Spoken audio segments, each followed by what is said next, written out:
자, 지금 바로 다시 촬영을 하고 있고요. 이 영상은 이전 영상이 1편이고 영상 너무 길어질 것 같아서 지금 2편으로 나눠서 여러분들 보시기 불편하실까봐 지금 나눠서 찍는 거니까 이전 편 안 보신 분은 이전 편 먼저 보고 오시고 오셔도 되고요. 아니면 바로 다른 질문 이야기 드리니까 요거부터 보셔도 상관은 없어요. 그래도 이전 편 보고 오시면은 좀 더 낫습니다. 좋습니다. 자, 세 번째 질문 주신 분이 자, 자, 이분 좋은 질문 주셨어요. 무슨 질문 주셨냐면, 초보자들은 이거 세츄레이션 사용법에, 제가 영상 올려드린 세츄레이션 관련 영상에서 질문을 주신 건데요. 초중급자들은 이번 이제 시작하신 지 얼마 안 되신 분들은 어느 정도가 만족스러운 건지, 어느 정도가 적절한 세팅인지 이게 판단이 잘 안 된다. 이게 힘든 것 같다. 어느 상황에서 어느 정도의 값이 나와야 되는지를 판단하는 게 이러한 판단을 어떻게 기를 수 있나요? 경험의 문제일까요? 이거 굉장히 이분 사실 좀 좋은 질문 주셨어요. 이전에 두 개 질문도 절대 그 질문 나쁘다는 거 아닙니다. 그 질문 주셨기 때문에 좀 전에 제가 영상 찍을 수 있었던 거예요. 그 답변을 드리면서 이야기할 수 있었던 겁니다. 되게 좋은 질문이셨고, 제가 볼 때 이분 이거 질문하신 내용이 저는 왜 좋은 질문으로 다가왔냐면요.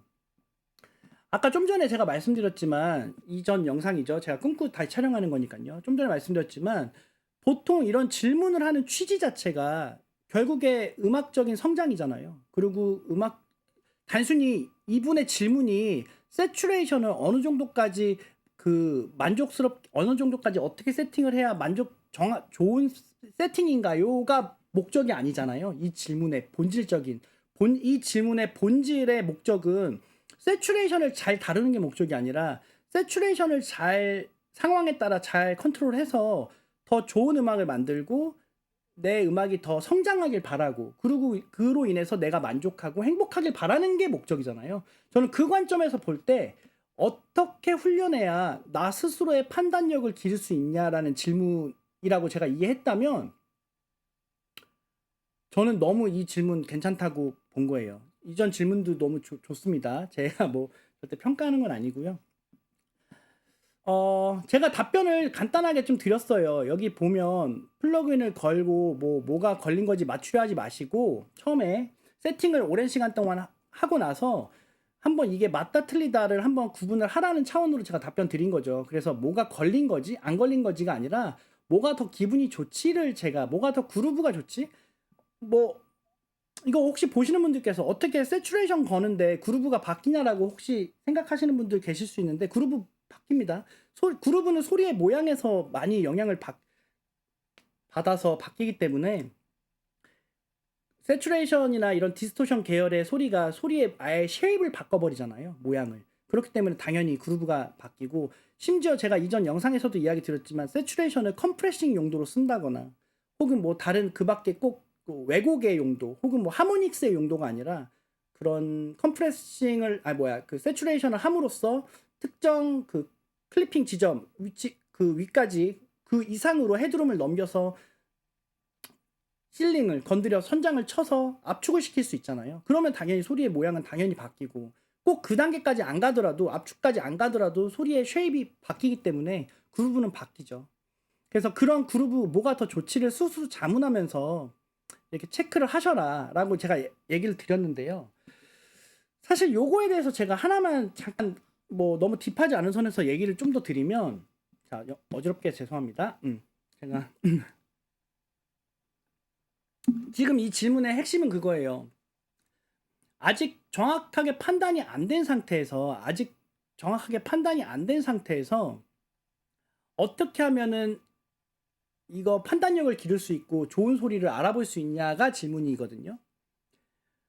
이거 사실 너무 답변하기도 어렵고 엄청 중요한 내용임에도 불구하고 답변하기 어렵지만 제 경험상 한번 얘기를 드려볼게요. 이게 왜 어렵냐면요. 소리를 들으려고 해서 어려운 것 같아요. 제가 볼 때. 이게 무슨 말이냐면 의도적으로 과격한 디스토션, 의도적으로 왜곡을 목적으로 이런 세츄레이션이나 디스토션을 세팅을 했다면 그 왜곡을 듣고 이 정도면 멋있는데 이 정도면 괜찮은데 선에서 마무리를 하면 되는데, 그렇게 선택을 하면 되는데, 만약에 소리의 개선이나 인핸스, 즉 어떤 약간의 하모닉스를 추가해서 이 소리를 좀 더 좋게 만드는 관점이라면 사실 아직 귀가 충분히 훈련되어 있지 않은 상태에선 이게 판단이 어려울 수 있거든요. 근데 그게 사실 그렇게 잘 안 들려요, 처음에는.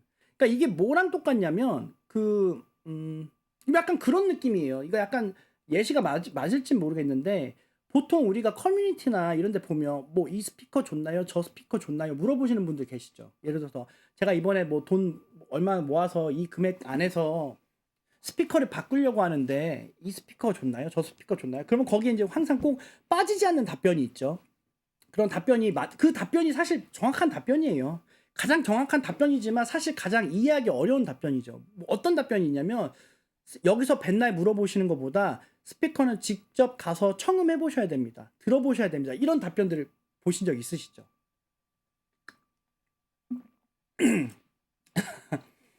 항상 뭐 이렇게 스피커나 이런 거 보면 직접 여기서 맨날 사람들 말 듣지 마시고요. 직접 가서 들어보시고 직접 좋은 걸로 결정하세요. 이런 답변이 있거든요. 항상 있잖아요.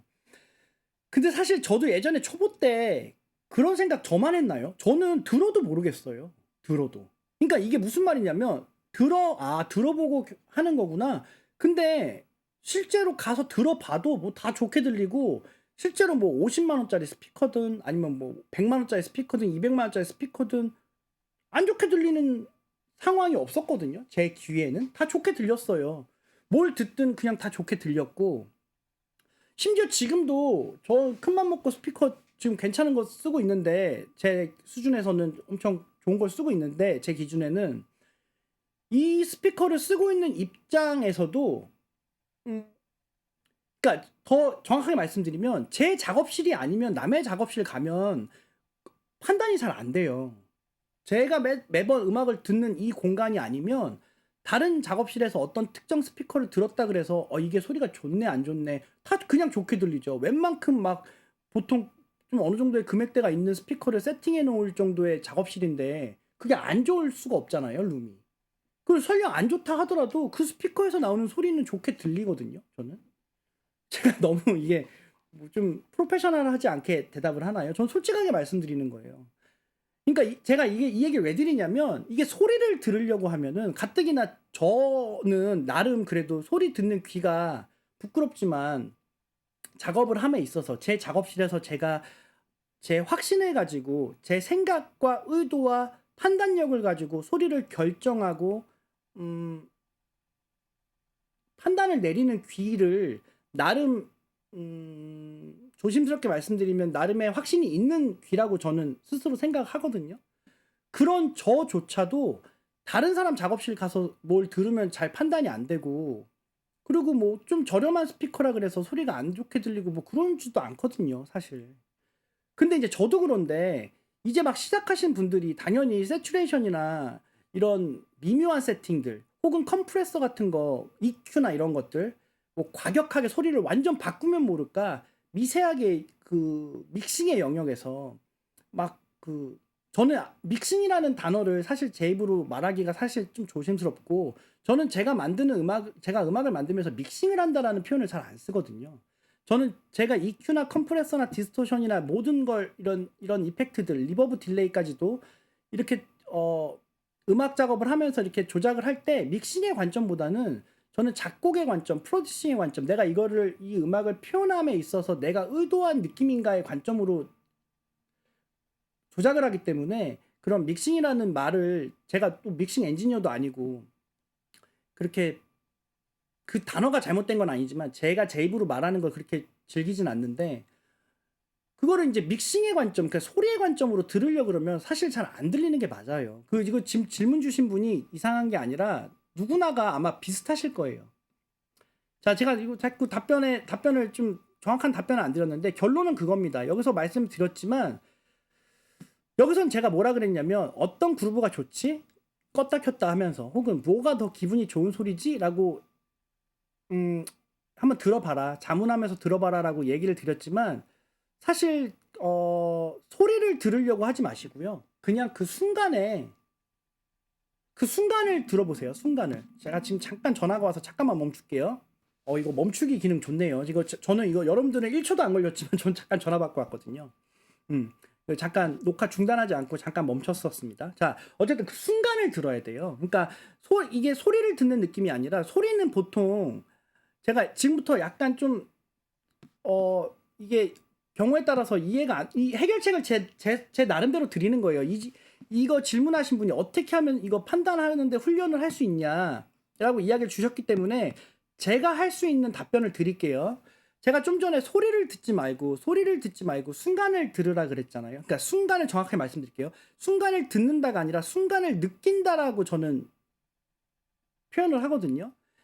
이게 소리로 들으려고 하면요. 소리라는 건 볼륨의 크기 혹은 소리의 모양 이런 것들을 이제 들으려고 하는데 그게 사실 잘 안 들려요. 그때는 그리고 또 우리가 소리를 듣는 건 귀로 듣잖아요. 소리를 이렇게 음악을 스피커에서 귀로 집중해서 듣는데 그것도 맞지만 경우에 따라서는 그냥 소리를 듣지 마시고요. 조금 이거 난해한 답변이라고 하실 수 있겠지만 이 영상 보시는 분들께서 뭔가 이게 피부로 들어야 돼요. 그러니까 스피커에서 공기의 진동이 이렇게 나를 이렇게 감싸잖아요. 그게 드럼이든 베이스든 뭐든. 근데 이게 내가 얼만큼 세팅했는 이 정도 세팅이 좋은지 안 좋은지 혹은 이게 잘 걸었는지 못 걸었는지를 판단할 때는 이런 미묘한 세팅을 결정하고 판단할 때는 소리를 듣는 귀로 소리로 막 집중해서 들어야지 막 그것만 솔로로 해놓고 막 이렇게 듣는다고 들리지 않고요. 저 역시도 그냥 그 순간의 무드를 내가 알아차려야 되거든요. 지금 제가 알아차려야 된다라는 표현을 썼잖아요. 그러니까 그 순간을 들으려고 마음을 집중하고 뭔가 귀로 소리를 듣는다라는 느낌보다는 뭔가 피부로 감지한다라는 생각을 가지고 한번 이렇게 시간을 이렇게 해보시면 나를 기분 좋게 하는 무언가가 있는 포인트가 있거든요. 예를 들어서 세츄레이션을 돌리더라도 혹은 디스토션을 돌리더라도 나를 여기다 하는 나를 기분 좋게 하는 이거여야 돼라는 포인트가 만약에 그게 아직 없으시다면 앞으로 분명히 그런 느낌이 생기실 거예요. 그럼 거기가 맞다고 저는 보는 거예요. 제가 아까 이 영상 지금 너무 길어가지고 한번 끊어서 촬영을 하고 있잖아요. 지금 이거 2편이잖아요. 아까 첫 번째에서도 말씀드렸지만 내가 일단 느끼고 내가 알아차리고 내가 할 수 있는 범주 안에서 뭔가 조작이 들어갔을 때 그 음악이 저는 듣는 사람들도 감동을 느낄 수 있다고 보거든요. 그러니까 이 지금 질문에 대한 답변을 제가 너무 추상적으로 드려서 약간 이해하시기 힘드실지 모르겠지만 제가 최대한 드릴 수 있는 답변은 너무 좋은 질문이에요. 이거를 분명히 터득하셔야 되고 이거를 분명히 원하시는 판단을 하셨으면 좋겠는데 제 경우에는 뭔가 이 미묘한 세팅 그리고 이 특히나 디스토션이나 혹은 이 순간의 느낌이나 바이브를 만들어내는 이런 플러그인이나 이런 사운드 이펙팅에서는 뭔가 소리를 귀로 막 이렇게 우리가 엔지니어가 아니잖아요. 우리 다 작곡가고 아티스트고 뮤지션이잖아요. 그러면은 이거를 소리의 관점으로 귀로 막 집중해서 어떤 주파수를 듣는다기보다 그냥 그 순간의 무드를 그 순간 찰나를 내 이 피부로 이 몸으로 받는다라고 생각하고 느껴보시면 이렇게 돌리다 보면 어느 순간 날 기분 좋게 하는 그 포인트가 있거든요. 저는 거기를 스윗스팟이라고 표현할게요. 그 스윗스팟이 분명히 있을 거고 혹은 세팅을 했는데 이게 걸린 게 오히려 진짜 좋아진 건지 혹은 빠지는 게 나은지에 대한 판단을 할 때도 뭐가 걸린 거지, 뭐가 빠진 거지, 뭐가 걸린 거지 그걸 맞추려고 하지 마시고 그냥 뭐가 더 좋지? 근데 연속적으로 몇 번의 테스트를 해봤는데 자꾸 내가 끈 걸 고른다. 내가 좋은 걸 골랐는데 자꾸 세팅을 안 한 걸 고를 수 있잖아요. 근데 동일하게 몇 번을 그 같은 세팅을 오히려 안 한 걸 골랐다면 그 상황에서는 오히려 세팅을 안 하는 게 낫다라는 거죠. 무조건 좋은 이거 비싼 플러그인이고 요즘에 유행하는 거고 뭐 이런 세팅이 요즘에 하면은 뭐 소리가 좋아지고 그런 거에 따르는 게 아니라 내 그 감정과 내 판단과 내 피부의 느낌을 따라가는 거기 때문에 오히려 저는 그 행위 자체가 저는 작업이라고 보는 거예요. 하여튼 너무 건설적인 그런 고민인 것 같아요. 이 고민 자체가. 제가 어떤 뚜렷하게 어떤 딱 그 뚜렷한 선이 나오는 그런 답변을 드리지 못해서 조금 아쉽지만 결론을 짓자면 소리를 들으려고 하지 마시고 그 순간의 무드, 그 찰나의 그 바이브를 피부로 한번 느껴보려고 하시면서 판단하시면은 분명히 그것을 이제 결정을 내리시는데 확신이 생기는 단계가 오실 거고, 그랬을 때 좀 더 내가 음악적으로 확신도 생기고 생각도 들어가고 내 음악에 생각이 들어가고 그렇게 되지 않을까라는 생각을 합니다. 다음 질문 볼게요. 자, 다음 질문은요. 이거는 기술적인 질문이네요. 이거는 뭐 제가 한번 가볍게 보여드리면 너무 쉽게 바로 답변이 될 것 같아서 제가 이건 신디사이저 질문인데요. 잠깐만, 제가 이거 질문이 어디 있었더라? 제가 신디사이저 관련 영상에서 이 그 벨로시티 툴에서 그 관련 영상을 업로드 드렸는데요. 그 영상에서 있던 질문이에요. 그 세럼의 매크로 셋업을 어떻게 하는 건가요? 이거 방치합니다. 이렇게 하셨는데 이거 되게 간단합니다. 제가 아까 세럼을 잠깐 로드를 해놨는데요. 이거 지금 그냥 세럼 켜놓기만 한 겁니다.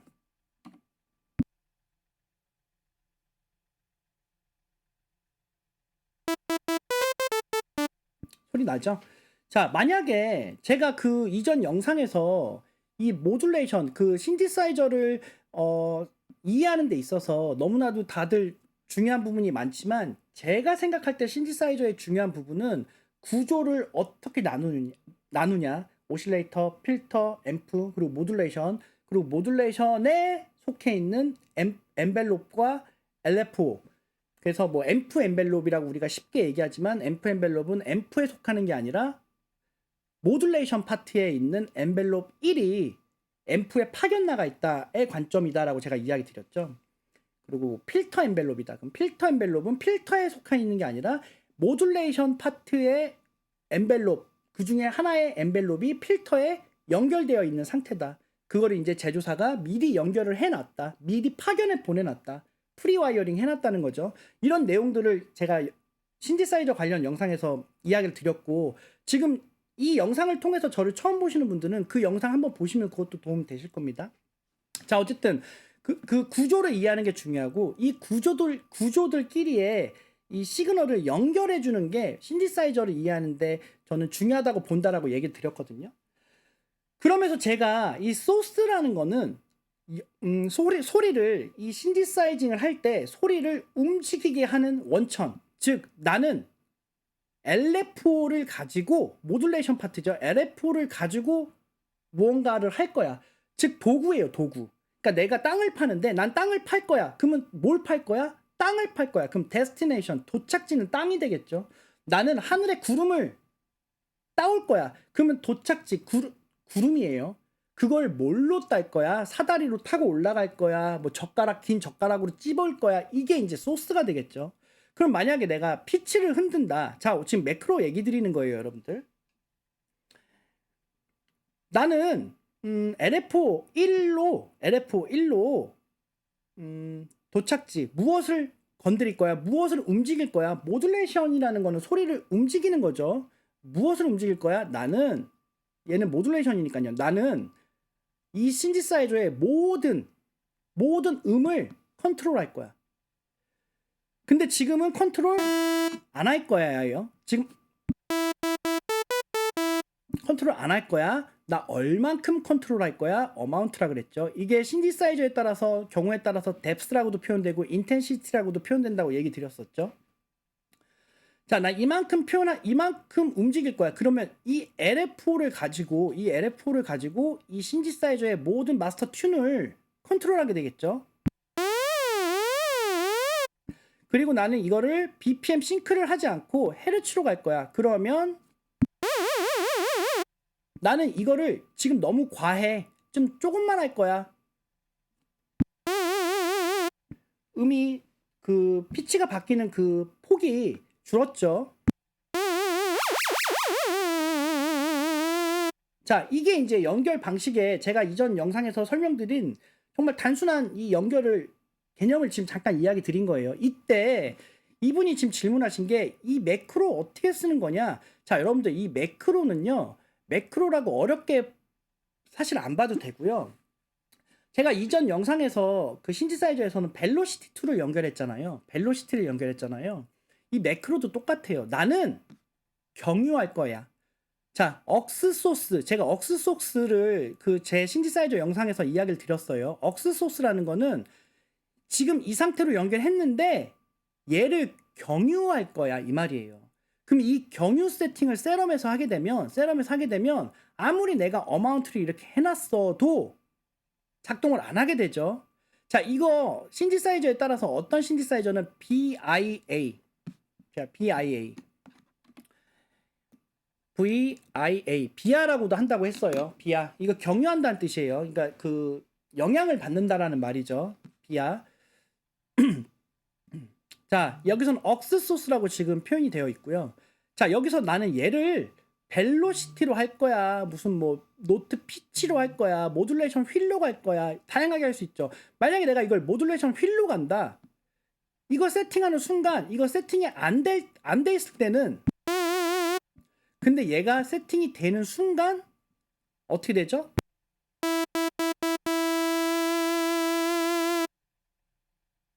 이 밑에 모듈레이션 휠을 위로 올릴 때만 이 최대치가 이 어마운트로 설정해 놓은 양이 되는 거죠. 즉 내가 어마운트를 이렇게 세팅해 놨어도 모듈레이션 휠이 여기까지 안 가 있고 여기 정도만 있으면 그럼 그냥 이 어마운트를 다 안 쓰게 되는 거죠.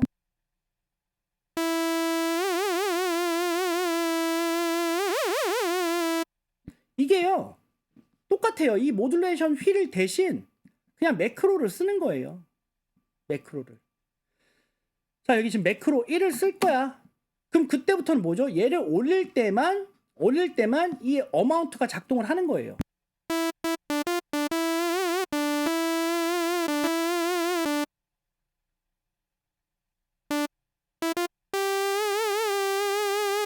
설명 끝났죠? 이거 굳이 한 가지만 저희가 더 이어서 좀 잠깐만 얘기를 드리면 이렇게 세팅하시고 얘를 오토메이션 하셔도 돼요. 근데 에이블톤은 여기서 이렇게 바로 오토메이션 해도 되는데요. 보통 저 같은 경우는 이거 제가 이제 많이 쓰는 애들은 사실 여기다 매크로 세팅을 해놓고 이거 뭐 경우에 따라서는 오히려 이게 더 복잡할 수 있는데 얘기 드리는 겁니다. 얘를 인스트루먼트 렉으로 커맨드 G 눌러서 이렇게 만들어서 커맨드 G 눌러서 만들어 놓고 이 셋업에서 자 지금 이 셋업에 매크로를요 밖으로 빼줘야 돼요. 그럼 어떻게 해요? 얘를 한번 눌러주고 터치를 해줍니다. 그럼 이거 나왔죠? 그럼 다시 닫아요. 얘를 매핑하겠다 나는. 자 선택했죠? 여기다 매핑을 한 거예요. 자 그리고 나서 여기다 적는 거죠. 커맨드 R 뭐 예를 들어서 LF 빨간색으로 하나 갈게요. 자 그리고 나는 불필요한 뭐 에이블톤 렉에 있는 매크로예요. 얘는 이건 다 빼버릴게요. 그럼 노브 하나짜리 간편하게 됐죠. 그럼 얘를 오토메이션 하면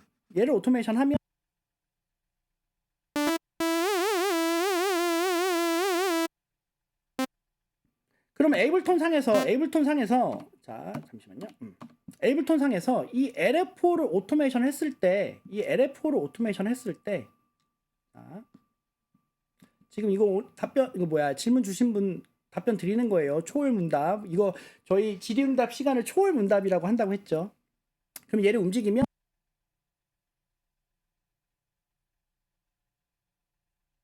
자 여기를 움직이면 여기가 동일하게 움직이겠죠.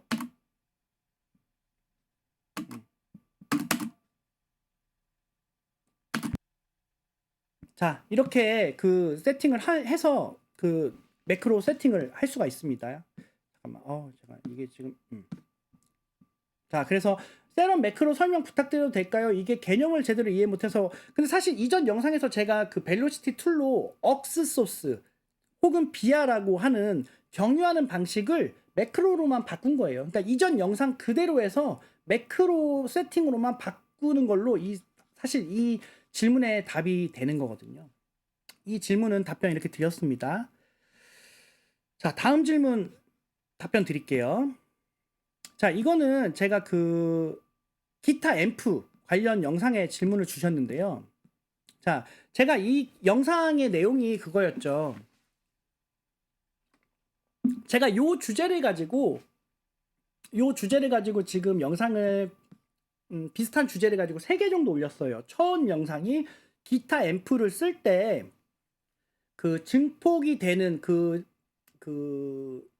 디스토션 회로 앞단에 EQ가 달려있는 앰프일 경우, 대부분의 빈티지 앰프가 그렇죠. 우리가 알고 있는 대부분의 빈티지 기타 앰프들이 아닌 앰프도 있지만, 그래서 제가 그 영상에서 뭐라 그랬죠? 지금 이 톤을 조작하는 EQ가 증폭단 앞에 있는지 혹은 증폭이 되고 나서의 EQ인지를 먼저 알고 조작을 하는 게 좋다라고 제가 이야기를 그 영상에서 드렸습니다. 이 영상으로 저를 처음 보시는 분들은 그 영상 한번 보시면 도움 많이 되실 겁니다. 유익하실 거예요. 제가 그때 그 영상에서 말하는 핵심은 그거죠.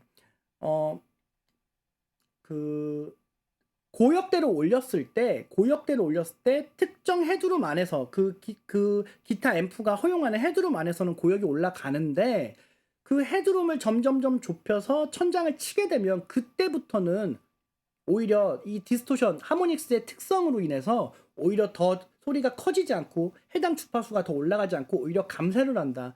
그래서 오히려 멋진 기타 사운드를 만들 때 오히려 고역대를 부스트해서 먹먹하게 만드는 것도 방법이다. 또 같은 방식으로 저음도 마찬가지로 저음을 올렸을 때 특정 헤드룸, 그러니까 그 허용하는 헤드룸 안에서는 저음이 올라가지만 그걸 벗어나는 순간 저음이 깎여 들어간다. 그래서 오히려 저음 컨트롤을 할 수 있다. 이게 이제 해당 영상의 내용이거든요.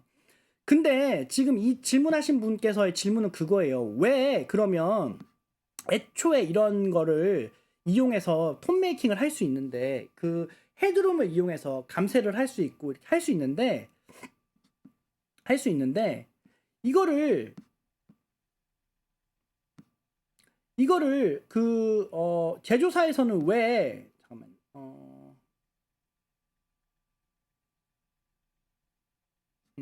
질문이 잠깐만요. 여기 이분이네요.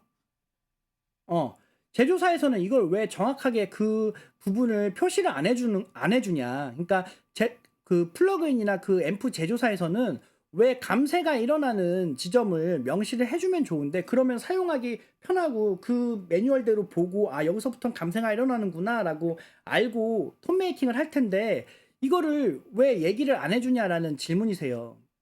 근데 사실 제가 여기다가 답변을 이게 자세하게 드렸지만 이거 좀 많은 분들이 한번 알고 계시면 좋을 것 같아서 얘기를 드리는 겁니다.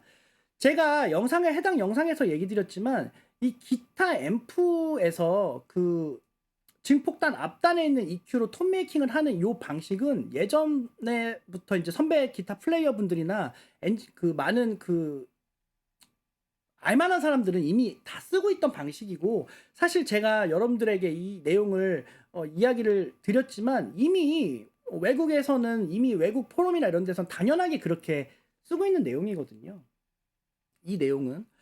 근데 이거 중요한 거는 왜 제조사가 이거를 명확하게 어디서부터는 감쇄가 일어나고 뭐 안 해주냐라고 하는데, 몇몇 앰프, 제가 특정 제품 지금 갑자기 정확한 이름을 생각 안 나서 얘기를 못 드리는데, 매뉴얼에 정확하게 뭐 어떤 레벨부터 감쇄가 일어나는 뭐 EQ다. 이건 지금 왜 EQ가 지금 증폭단, 즉 증폭을 해서 디스토션이 일어나는 디스토션 회로의 앞단에 EQ가 있으면 헤드룸의 영향으로 감쇄가 될 거 아니에요. 근데 이 레벨부터 이 정도의 헤드룸의 압박을 받으면 감쇄가 일어난다라고 가끔 가다가 설명을 해주는 앰프도 있거든요. 근데 대부분의 앰프가 그렇게 설명을 잘 안 해요. 왜 그러냐면 이 상황 자체가 애초에 앰프를 이렇게 써라라고 만들어진 게 아니라, 애초에 진공관도 그러고 진공관에서 특성인 거죠. 즉 기술적인 한계고 이 특성을 음악적으로 사람들이 이렇게 사용하면서 이런 반응이 있네.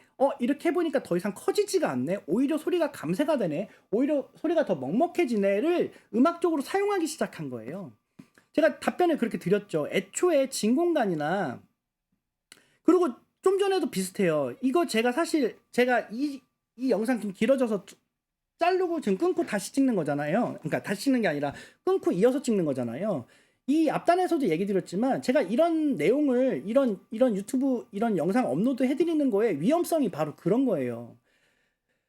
제가 이전 영상에서 얘기 드린 대로 이런 내용 영상을 보시고 많은 분들이 이건 이래야만 돼. 이건 이렇게 돼. 이렇게 그냥 하나의 그냥 말뚝을 박아버리듯이 그렇게 아실 필요가 없다는 거예요.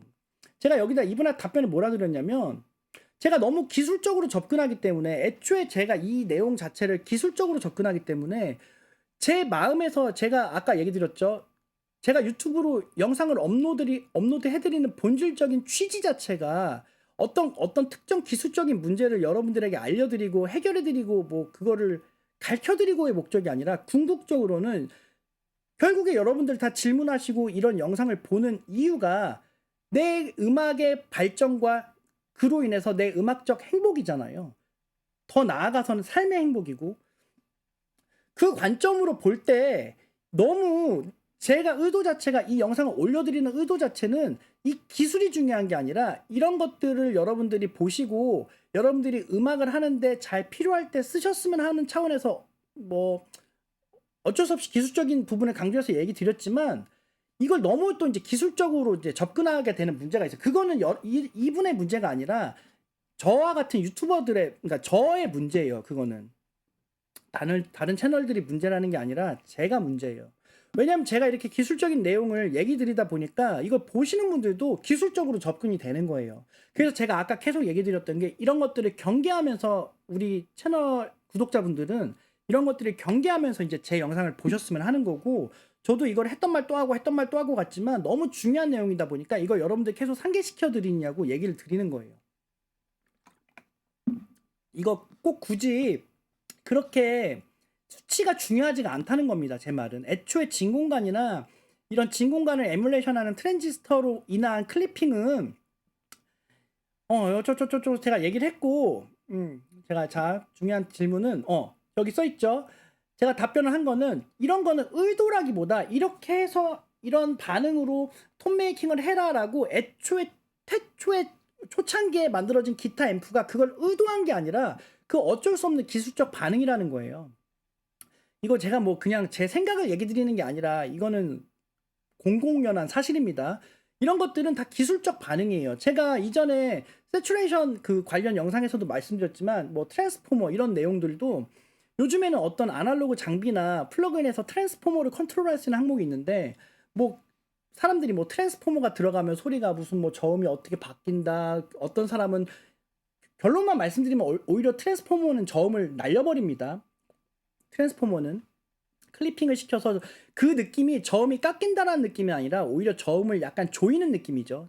저음을 약간 조이는 느낌으로 작동하고 그게 아주 미묘하게 들어갈 때는 트랜스포머가 아주 미묘하게 들어갈 때는 오히려 저역을 좀 더 풍부하게 만들기도 하죠. 하모닉스 때문에. 자, 근데 이런 내용들 때문에 저역을 조이니 무슨 뭐 저역을 풍부하게 하니 이런 내용들 때문에 사람들이 아는 거는 트랜스포머라는 거는 음향적인 특성을 음향적인 개선, 음향적인 어떤 소리를 좋게 하기 위해서 비싼 아날로그 장비에는 뭐 비싼 그런 트랜스포머 부품이 들어가는구나 이렇게 요즘 애들 이해는 하시는데 사실 뭐 그렇게 이해해도 맞지만 애초에 예전에 트랜스포머가 들어갔던 목적은 전기가 고르지가 않고 부품들 그 안에 장비들에 사용되어 있는 부품들도 공차가 너무 심하고 그러니까 똑같이 매칭이 안 된다는 거죠. 그런 것들을 장비 설계자들이 본인들이 의도한 정상적인 정말 제대로 된 그런 성능을 제대로 된 뭐라 그럴까 작동을 위해서 소리를 깔끔하게 그러니까 전기 노이즈를 분리를 시키고 혹은 전기를 좀 더 안정화해서 그 불안정한 부품들의 요소 혹은 전기적인 요소를 기술적인 해결을 위해서 그런 트랜스포머가 들어갔는데 그게 사용하다 보니까 이런 음향적인 특성이 있네를 알게 되고 그걸 경험하게 되니까 또 그걸 목적으로 트랜스포머를 넣었다라는 설명을 제가 드렸거든요. 제 영상에서. 이것도 마찬가지예요. 이런 것들이 이런 특성을 가지고 톤 메이킹을 해라라고 애초에 기타 앰프가 만들어진 게 아니고요. 당시에는 소리를 증폭할 수 있는 방식이 진공관밖에 없었던 거예요. 예전에는. 증폭을 해야 될 거 아니에요. 증폭을 해서 그거를 이제 스피커로 밀어줘야 되잖아요. 우리가 말하는 기타 앰프는 결국에 기타를 그 작은 전기 신호를 증폭하는 앰플리파이어, 증폭단과 증폭기와 그 증폭기에 내장된 스피커, 즉 캐비넷 안에, 나무 캐비넷 안에 앰프와 스피커가 같이 합본으로 들어있는 걸 우리는 편의상 기타 앰프라고 한 거잖아요. 어쨌든 그 증폭을 하기 위해서 진공관이 들어간 거지 어쩔 수 없는 거지 그걸 가지고 톤 메이킹을 하라라고 만들어 놓은 게 아니거든요. 그러니까 그런 어쩔 수 없는 물리적 반응을 음악적으로 활용한 거다. 그렇기 때문에 결론은 귀로 듣고 내 판단을 가지고 이 지점부터는 살짝 먹어 들어가네를 쓰는 거지. 이걸 꼭 이론적으로 기술적으로 몇 레벨부터는 뭐 이게 클리핑이 일어나고 어디서부터 뭐고 이렇게 접근을 애초에 하라고 만든 악기가 아니기 때문에 제가 악기라고 표현한 거는 음악을 만들 때 사용하는 장비니까 저는 악기라고 표현한 겁니다. 꼭 뭐 기타 피아노가 아니어도 기타 앰프도 음악을 만들 때 소리를 만들 때 쓰는 장비이기 때문에 그러니까 애초에 그런 것들을 소리로 듣고 그냥 하셔라 라고 답변을 제가 드렸던 거예요. 제가 지금 이 질문을 고른 이유도 그겁니다. 보통 제가 이런 영상을 올려드리면 너무 기술적으로 접근을 하시고 이런 부분들이 너무 다 좋은데 제가 여러분들에게 그 궁극적으로 이런 답변을 드리고 영상을 촬영해서 업로드하는 취지 자체가 어떤 기술적인 거를 해결드리는 게 목적이 아니고요. 이런 것들이 과정으로 쓰여서 여러분들의 음악적인 행복에 좀 이렇게 도움이 되고자 하는 취지이기 때문에 너무 기술적으로 접근하시면 제 의도랑은 다르게 해석될 수 있거든요.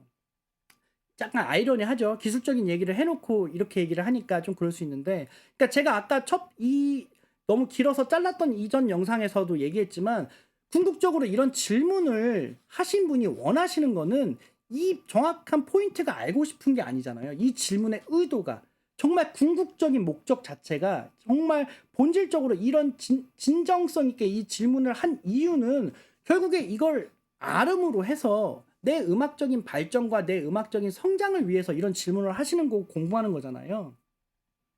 그 관점으로 이제 저도 생각을 하고 답변을 드리다 보니까 너무 기술적으로 접근하지 마시고 그냥 귀로 듣고 판단하셔라 이렇게 얘기를 드리는 거예요. 여기도 비슷한 얘기를 했네요. 자, 어쨌든 제가 이거를 설명을 드리고 구체화해서 뭔가 이야기를 드리다 보니까 기술적인 얘기를 드렸지만 결국에 이런 반응을 귀로 체감하면서 사용을 하셨으면 좋겠다 이렇게 얘기를 드립니다. 오늘 이거 질문 답변 드린다고 했는데 원하시는 답변을 제가 드리는 것 같지가 않아서 좀 그렇지만 제가 할 수 있는 답변을 드리는 거예요. 마지막 질문. 자, 마지막 질문은 이것도 기타 앰프 영상에서 질문 주신 내용인데요. 사운드를 레이어링하는 방법도 설명해 줄 수 있나요? 자, 제가 이거 답변을 이분한테 간단하게 드렸는데 이거 되게 좋은 질문인 것 같아서 그리고 여러분들 제가 계속 얘기 드리지만 제가 말씀드리는 게 절대 정보가 아닙니다. 그리고 제가 여러분들을 가르치는 취지가 아니라 그냥 공유해 드리는 거예요. 제 생각을 공유해 드리고 그래서 제가 항상 답변 달 때도 공감해 주셔서 감사합니다라고 이야기 드리는 이유가 저는 제 생각을 공유해 드리고 이 부분에 대해서 이제 공감을 해 주시는 분들 계시면 기쁘잖아요. 저도. 자, 우리가 보통 킥을 뭐 여러 개 몇 개를 쓴다 혹은 뭐 건반을 뭐 EP랑 피아노를 레이어를 한다 뭐 신스를 여러 개 섞는다 이런 얘기들이 많은데 저도 레이어 많이 하고 지금 제가 말하는 취지가 레이어가 해야 된다 안 해야 된다를 얘기 드리는 게 아니에요. 당연히 필요하면 해야죠. 레이어를. 그리고 필요 없으면 안 해야죠. 레이어를 해서 무조건 좋고 레이어를 안 하면 음악이 비고 혹은 레이어를 안 하는 게 요즘에 깔끔하고 그게 맞고 레이어를 하면 뭐 잘못되고 그런 얘기가 아니에요. 저는 레이어가 누군가 저한테 너 소스 레이어 하니? 라고 물어보면 당연히 하죠. 필요할 때는 하죠. 안 할 때도 있고요. 어떤 음악은 아예 처음부터 끝까지 작업이 끝날 때까지 드럼부터 모든 악기까지 레이어가 안 되는 악기도 있고요. 그냥 악기 하나하나씩 쓰는 경우도 있고 어떤 악기는 또 레이어링을 많이 하는 프로젝트도 있어요. 자, 근데 방법이라고 해서 제가 드릴 수 있는 방법을 얘기 드릴게요. 일단 첫 번째 제가 뭐라고 얘기했죠, 여기서? 레이어링이라는 게 해야 된다던데로 접근하지 마시고요. 요즘 케이팝 사운드는 빵빵하게 나오려면 레이어를 해야 된다던데, 절대로 그 어떤 제가 좋아하는 여러 채널들, 제가 좋아하는 다른 음악 채널들도요, 그렇게 얘기를 안 하세요. 그렇게 얘기를 안 하시고요. 레이어를 할 때는 이런 걸 고려하면서 레이어를 해라라고 얘기하셨겠죠, 그분들도. 레이어 안 해? 에이, 너 바보. 레이어 안 하면 안 하는데 그게 어떻게 음악이야? 그렇게 얘기하는 사람이 어딨어요. 레이어를 안 해도 되고 해도 되는 건데, 이왕 할 거면 뭐 채널이나 다른 영상에서 레이어에 대해서 얘기한다면 이러겠죠. 예를 들어서 킥을 레이어한다. 그러면 메인이 되는 소스가 있고 이 킥의 부족한 부분을 내가 원하는 게 있다면 그 부족한 부분을 다른 어떤 그 소스를 이용해서 잘 섞고, 그리고 그 섞었을 때 오히려 소리는 1 더하기 1이 되면은 2가 되는 게 아니라 내가 원치 않게 위상이 캔슬되면서 소리가 더 빈약해질 수도 있잖아요. 레이어 할 때. 오히려 1 더하기 1은 2인데 사운드는 우연찮게도 소리가 캔슬 날 수도 있어서 그런 것들을 고려하면서 레이어링을 해라라는 그런 뭐라 그럴까 방식들을 이야기 드린단 말이에요. 절대 레이어를 안 하면 바보고 레이어를 해야 되고 그러지 않아요. 그래서 제가 드리는 답변은 레이어가 내가 딱히 생각이 안 난다. 그러면 안 하는 게 맞다는 거예요. 그리고 또 하나, 지금 내 사운드가 빈약한 게 레이어 때문에 빈약한 건가? 라는 생각도 저는 잘못됐다고 봐요. 레이어를 해서 그 빈약함을 해결할 수도 있겠죠.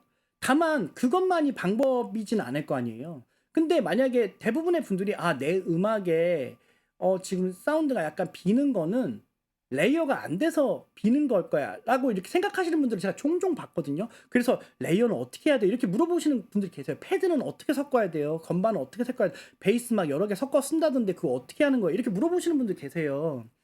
근데 사운드가 기본적으로 비는 이유는요, 레이어가 안 돼서가 아니고요, 둘 중에 하나예요. 편곡이 별로던가, 제 생각이에요.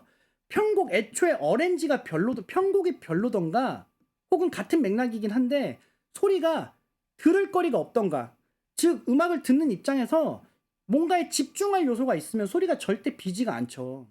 확실하게 들리는 소리가 있고 확실하게 매력적인 좋은 느낌으로 매력적인 소리가 나오면 악기가 많지가 않아도 우리는 절대 그 음악이 빈다라는 느낌을 못 받아요. 부패로 예를 들면 음식이 아무리 100개, 200개가 있어도 내가 다 안 좋아하는 것들이고 심지어 맛도 없고 그러면은 음식이 아무리 많아도 뭐 집에 와서 생각해보면 뭘 먹었는지 기억도 안 나거든요. 근데 예를 들어서 메뉴가 뭐 6, 7개밖에 없어도 정말 내가 좋아하는 메뉴가 있었고 심지어 그 메뉴가 너무 맛있었다면, 즉 내가 몰입해서 먹을 수 있는 뭔가가 있었다면 메뉴가 적었다라는 생각이 안 들거든요. 집에 돌아와서 생각했을 때. 음악도 똑같은 거예요. 보통 외국 음악이 요즘엔 미니멀하고 뭐 사운드가 뭐 없는데 꽉 차고, 이게 왜 그러냐면 그 안에는 분명 뭐 밸런스도 좋고 기술적으로 접근하다 보면 밸런스도 좋고 하모닉스도 잘 표현되어 있고, 뭐 디스토션이죠. 하모닉스 잘 표현되어 있고 연주도 좋고 뭐 여러 가지가 다 있겠지만 궁극적으로 매력적인 어떠한 그 들을 거리가 확실하게 있기 때문에 킥이랑 베이스만 딱 나와도 베이스가 너무나도 멋지기 때문에 음악이 안 비는 거지, 그게 꼭 레이어를 했기 때문에 뭐 악기가 적은데 베이스에 여러 개의 소스를 막 레이어해서 하나의 베이스를 만들었기 때문에 안 비고, 그 관점이 아니라는 거예요. 그러니까 확실하게 들을 거리가 있으면 악기가 100개든 200개든, 그러니까 악기가 1개든 2개든 3개든 들을 거리가 명확하다면, 집중할 요소가 있다면 그거는 음악이 안 빈다는 거예요, 제 생각은. 반대로 악기가 너무 막 쏟아지게 막 나와도 확실하게 들을 거리가 없으면 그건 음악이 비죠. 왜? 남는 게 없는데요. 자, 그래서 제가 이 얘기를 드리는 거예요. 레이어링이 꼭 필요하다라는, 제가 답변을 여기서는 레이어링이 필요한가? 라고 답변을 드렸지만 이거 반대로 답변 드리는 게 더 맞는 것 같아요. 레이어링이 딱히 생각이 안 드시면 안 하는 게 맞다는 거예요. 왜? 레이어링이 생각이 들었을 때 이거는 이렇게 섞여야 되겠는데, 이런 요소를 내가 더 채우기 위해서, 이런 무언가를 원하기 위해서, 이런 무언가를 해결하기 위해서 이건 소리가 좀 더 섞여야겠는데가 판단이 들면 레이어가 맞는데, 그런 생각이 안 든다면 설령 엄청난 고수가, 아까도 말씀드렸죠, 엄청난 고수의 관점에서 보면 이걸 뭐 고수를 뭐 정의하는 것도 어렵긴 하지만, 이 상황에서는 지금 레이어가 됐을 때 더 좋은 상황이 있다라고 쳐볼게요. 지금 어떤 이 상황에서는 레이어가 되는 게 더 좋은 상황이에요. 근데 내가 그게 감지가 되지 않으면 그냥 막연하게 여기다 레이어를 하면 더 좋다라는 걸 가지고 그냥 무지성으로 레이어를 하면, 내가 감지가 안 되는 그 레이어로 인해서 오히려 더 내가 감지가 안 돼 버리는 문제점이 생길 수도 있고, 맞죠? 차라리 받아들이고, 내가 갖고 있는 건 이만큼인데, 아까 얘기 드린 게 그거죠. 갖고 있는 건 이만큼인데 결국에 남의 말 이렇다더라 저렇다더라, 어떤 팁을 원하고 어떤 그런 소문을 원하고 로우컷으로 해야 된다더라 말아야 된다더라, 이런 거를 적용하는 이유가, 내가 지금 완벽하게 알아차리고 뭔가 내가 좀 공감이 안 된 상태인데도 남들이 좋다니까 그냥 적용하는 경우들이 있거든요. 근데 그런 이유가, 그런 마음이 드는 이유가, 내가 갖고 있는 건 이만큼인데 이 갖고 있는 것 이상으로 더 잘 보이고 싶은 마음 때문에 그렇다고 저는 생각이 되거든요. 저는 그랬고요. 근데 오히려 그게 우리 같이 예술을 하는 음악가로서, 이 작곡을 하는 입장에서 내 마음을 표현하고 내 메시지를 표현하고 이런 직업인데, 어찌 보면은 내가 이미 갖고 있지 않은 걸 그렇다더라라는 그런 말을 듣고 그냥 개입을 시켜버리는 거잖아요. 그러면 이거는 음악을 표현하는 관점에서 제대로 표현이 과연 될까라는 생각이 드는 거예요. 아까 1편 영상을 보고 오신 분들은 지금 제가 이 말이 무슨 말인가, 어떤 얘기 하는지 이해되실 겁니다. 내가 완벽하게 지금 공감이 되고, 내가 이걸 로우컷을 왜 해야 되고, 내가 여기서 레이어를 왜 해야 되고가 납득이 된 상태에서 레이어가 들어가야지. 그렇지 않으면, 차라리 그렇지 않으면 내가 가진 게 이만큼이면 원래 누군가가 봤을 땐 이거 지금 레이어 했을 때 더 좋아지는 게 맞더라 하더라도, 그 자체를 내가 받아들이고 지금 내 실력과 내 능력을 받아들이고 그 자체를 인정하고 그냥 이 자체가 나야, 이게 지금 현재 내 음악적인 실력이야를 떳떳하게 내보이는 것조차 저는 그것이 스웩이고, 그것조차 저는 음악적이라고 보는 거예요. 왜? 음악은 예술이니까. 나를 표현하는 거잖아요. 그랬을 때 그냥 조금 기술적으로 부족할 수 있어도 나를 진정성 있게 표현했을 때 그게 듣는 사람의 입장에서는 더, 결국에 궁극적으로 음악은 뭐냐는 거예요. 감정을 전달하는 게 메인이잖아요. 근데 아무리 레이어를 하고 뭐하고 해서 기술적으로 완벽해도 감정 전달이 안 되면 꽝인데, 오히려 내 진심을 담고 내 상황을 받아들이고 인정하고 이거 자체가 나다라는 걸 떳떳해하고 그랬을 때 만들어진 음악이 저는 듣는 사람으로부터 더 감정 전달에 유리하지 않나, 그런 생각을 들거든요. 자, 그래서 이 레이어링이 필요할 때 레이어링을 하는 거고요. 두 번째, 레이어링을 해서 필요하다고 생각해서 레이어를 했는데 이게 기존 소스를 오히려 잡아먹는 경우가 있어요. 즉 내가 레이어를 이렇게 해야겠다라는 판단이 들었고, 레이어를 해야겠다라는 확실한 판단이 들어서 레이어를 잘 했는데 오히려 주객이 전도되면 안 되잖아요. 내가 애초에 첫 번째 메인 소스를 고른 이유가 있을 텐데, 이 레이어링 소스로 인해서 애초에 내가 첫 번째로 골라놓은 그 소스에 내가 매력적으로 느꼈던 특정 주파수가 잘 안 들린다거나 혹은 특정 무드가 헤쳐지면 저는 그 레이어 잘못됐다고 보는 거예요. 왜냐하면 굴러온 돌이 박힌 돌을 뺄 수 있다고는 하지만 그거는 사실 순리에 어긋나잖아요. 제가 그럼 그 전에 박혀있던 돌이 그 박혀있던 소스를 함부로 골랐겠냐는 거예요. 그것조차 엄청 심혈을 기울여서 고민해서 그 소스를 골랐을 텐데, 이 레이어 소스로 인해서 그 소스의 매력이 감쇄된다면 저는 무조건 레이어는 원래 메인으로 자리하고 있는 그 기존 소스에 플러스로 작용하는지 스스로 댐으로 보고, 댐으로 봤을 때 이 레이어가 들어갔을 때 무조건 이건 원래 자리하고 있던 그 메인 소스를 무조건 개선시키고 무조건 플러스의 관점으로 작용한다라는 생각이 들었을 때 그 레이어가 맞다고 보는 거예요. 그걸 스스로 되물어 보라는 거죠. 제가 사실 좀 더 추상적이고 철학적으로 접근해서 얘기 드리고 싶은데 이건 너무 추상적이라, 그리고 영상이 지금 이미 너무 길어져서 2편으로 나눠 찍고 있는데 더 길어질 것 같아서 그 얘기는 안 하지만, 어쨌든 기존 소스에 이게 플러스로 작용하나를 한번 스스로 되물어 보라는 거죠. 제가 방법을 말씀드리는 거예요. 저만의 방법, 제 방법을. 그리고 나서 플러스의 방법인데, 그러니까 플러스의 요소로 작용하는데 라고 판단이 들면 지금 레이어가 2개 되든 3개가 되든 말씀드리는 거예요. 꼭 두 번째 레이어를 말하는 게 아니라 경우에 따라서는 뭐 3, 4개가 될 수도 있고 5, 6개가 될 수도 있겠죠. 그거에 대한 확신이 있다면 그게 잘못된 게 아니잖아요. 내 확신인데. 그렇다면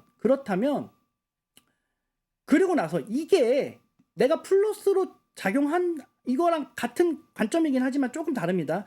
이걸 기존 소스에 무조건 플러스로 작용하나 해치나를 물어보고 했지만, 그래서 이게 중요한가? 이 레이어가 이 곡이 좋게 들리고 안 좋게 들리고를 결정하는 중요한, 내가 뭐 결정에 지금 시간을 쓰는 건가? 를 한번 생각해 보시라는 거예요. 만약에 조금이라도 플러스의 관점으로 이 곡이 더 좋아지는 데 있어서, 누구 입장에서? 내 입장이 아니라 음악을 아무것도 모르는 일반 사람들의 입장, 혹은 음악을 아무것도 모르진 않지만 나처럼, 우리처럼 컴퓨터 앞에서 음악을 직접 만드는 사람이 아닌 어떤 회사의 그 A&R 분들이라든지 혹은 어떤 그런 분들이 들었을 때 이 레이어를 통해서 이 음악이 더 매력적으로 들리는데 확실하게 알아채질 만큼 큰 요소인가?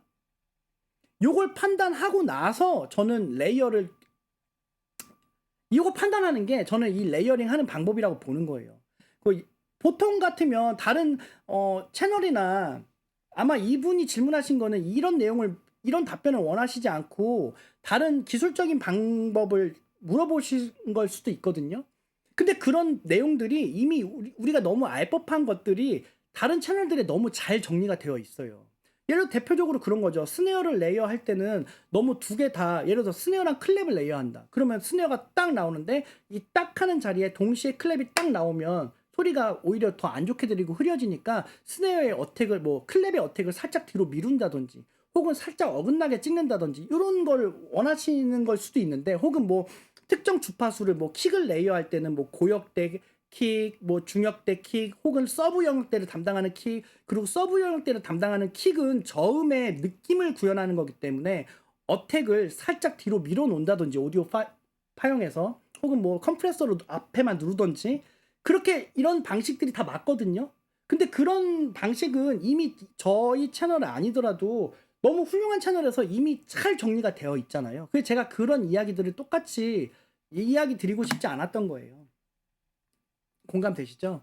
너무나도 좋은 채널들에서 다른, 지금 유튜브가, 우리나라 유튜브가요, 음악 정보가 너무 좋아요. 다 그런 좋은 정보들, 그런 기술적인 정보들이 너무 있기 때문에 사람들이 오히려 또 너무 기술적으로 접근하나 싶은 생각도 오히려 들 정도로 잘 정리가 되어 있거든요. 그래서 제가 이거 질문하신 분의 의도에 맞는 답변은 아닐지 모르겠지만, 제가 생각하는 거는 꼭 레이어링이 이게 내가 지금 필요할 때 정말 필요한가? 혹은 레이어링이 생각이 안 난다? 저는 안 해도 된다는 거예요. 왜? 음악이 빈다라는 거는 레이어링이 안 돼서 비는 게 아니라 들을 거리가 없어서 드는 거지. 그러니까 우리가 헛다리 짚으면 안 되잖아요. 애초에 원인은 다른 데 있는데 자꾸 원인을 여기서 찾는단 말이에요. 다른 데 있는데. 지금 레이어링이라는 건 결국은 왜 하냐는 거예요. 여러 가지 이유가 있지만 대부분의 분들이 좀 더 풍부하고 혹은 더 멋진 무드를 위해서, 바이브를 표현하기 위해서 레이어링을 할 거란 말이에요. 여러 가지 이유가 있겠지만, 뭐 그루브를 위해서도 있을 수도 있고 여러 가지가 있겠지만, 그러면 애초에 제일 베스트는, 제가 생각하는 베스트는 레이어링이 잘못됐다는 게 아니라 그 베스트를 표현할 만한 소스를 애초에 고르는 게 저는 맞다고 보는 거죠. 레이어를 하는 게 잘못됐다고 얘기하는 게 절대 아닙니다, 여러분들. 그래서 레이어링이 레이어링이 필요한가에 대한 스스로의 그런 생각이 명확할 때 무조건 레이어링을 해야 된다라고 해서 레이어링 하는 게 아니라, 그리고 레이어링이 필요하다고 해서 소스를 골라도, 추가적인 소스를 골라도 이게 기존 소스를 잡아먹으면 안 되기 때문에 기존 소스에 이게 오히려 플러스의 관점에서 움직이고 있는지. 기존 소스의 플러스의 관점이고 점점 좀 좋아지는 관점이라면 당연히 이게 2개가 됐든 3개가 됐든 킥이 10개가 됐든 상관이 없죠. 무조건 더 좋아졌는데요. 맞죠? 세 번째, 결국에 이 레이어링 과정 자체, 또 레이어링이 엄청 시간이 또 많이 걸린단 말이에요. 소리를 다듬고 커팅하고 어디 뭐 EQ잉을 하고 섞을 필요할 때는 EQ잉하고 컴프도 걸고 앞에 뭐 어택 혹은 뒷부분도 뭐 다듬어야 되고 엄청 그 자잘자잘하게 손이 많이 가는 작업인데, 이렇게 내가 시간을 들이고 열을 들였는데 이게 이 음악에서 그렇게 중요한가? 이 레이어가? 그럼 우리가 시간이 한정돼 있잖아요, 우리는. 그럼 이 정해져 있는 이 한정된 자원의 시간 안에서 내가 지금 이 레이어에 시간 쓰는 것보다 더 나은 이 곡을 더 플러스하게, 이 곡을 더 매력적이게 듣게 하는 요소가 지금 이 레이어를 고민하는 게 최선인가? 이걸 생각하고 레이어링을 하는 방법이, 이걸 생각하는 것이 제가 생각하는 레이어링 하는 방법이라고 지금 답변 드리는 겁니다. 오늘 지금 제가 준비한 내용 지금 전부 답변을 다 드렸고요. 지금 이것도 찍다 보니까 너무 길어졌는데, 너무 길어져서 제가 2편으로 지금 이거 나눠서 올리겠습니다.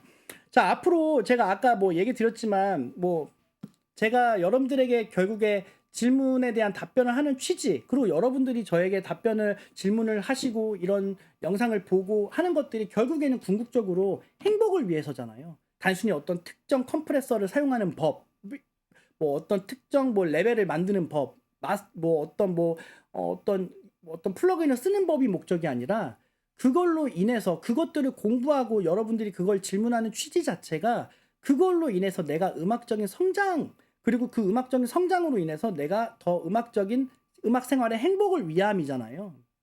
궁극적인 최종 피라미드 끝은. 그럼 저는 그 관점으로 여러분들에게 답변을 드릴 거예요. 그렇기 때문에 제가 아까 뭐 이게 뭐 중요하냐, 이거보다 더 중요한 게 있다 라는 얘기는 드렸지만, 우리가 그런 질문이 잘못됐다는 게 아니라 이것들을 계속 상기하면서, 그래도 이런 기술적인 얘기를 다루더라도 앞으로 다루더라도 이런 것들을 상기하면서 서로 연구하자. 왜 우리가 본질을 잊으면 안 되잖아요. 우리는요, 우리가 이걸 공부하고 우리가 컴프레서를 만지고, 제가 어제 올려드렸던 뭐 버스 컴프레서의 무슨 뭐 어떤 세팅을 이거 중요합니다 했지만, 그것들의 본질은요, 결국에 음악적인 성장, 그리고 나의 음악적인 발전, 성장, 그리고 본질적으로는 그걸로 인해서 내 자아의 실현, 그리고 내 행복을 위해서 우리가 그것들을 공부하는 거잖아요. 그러니까 그것들은 과정이니까, 하여튼 이런 얘기를 드리면서 제가 앞으로 기술적인 얘기를 드리겠지만, 저희 구독자분들은 그거를 항상 저와 같이 공감하시면서 이런 이야기들을 재밌게 들으시고, 저도 이렇게 여러분들의 의견 듣고 하는 그런 관계가 됐으면 좋겠습니다. 자, 지금까지 작곡닌자였고요. 오늘처럼 이렇게 질의응답하는 코너 이름은 아까 정했어요. 초월문답이라고 정했습니다. 초월문답이라고 정했어요. 앞으로 차후에도 이렇게 계속 초월문답 시간이 있으니까요. 여러분들 질문 많이 올려주시고요. 하나만 더. 이 질문을 제가 이제 따로 게시판에 만들어 드리려고 했는데, 그냥 뭐 꼭 해당 영상 아니어도 좋으니까요. 영상에서 제가 어떤 업로드 해드리는 질문이면 그 영상에 질문하셔도 좋고요. 아니면 지금 내가 이 영상을 봤는데 생각나는 다른 질문이 있다, 그러면 그냥 그 영상에 댓글로 질문 남겨주시죠. 그럼 제가 지금 이 오늘 얘기 드린 게 질문 답변의 끝이 아니에요. 또 제가 추려놓은 것도 더 할 게 지금 많이 밀려 있거든요. 제가 하나하나씩 질문 다 답변 드릴 테니까요. 앞으로도 이 초월문답 시간 자주 기대해 주시길 바라겠습니다. 지금까지 작곡닌자였습니다. 감사합니다. 여러분들 감사합니다. 너무 긴 시간 동안 감사합니다. 다시 찾아뵐게요.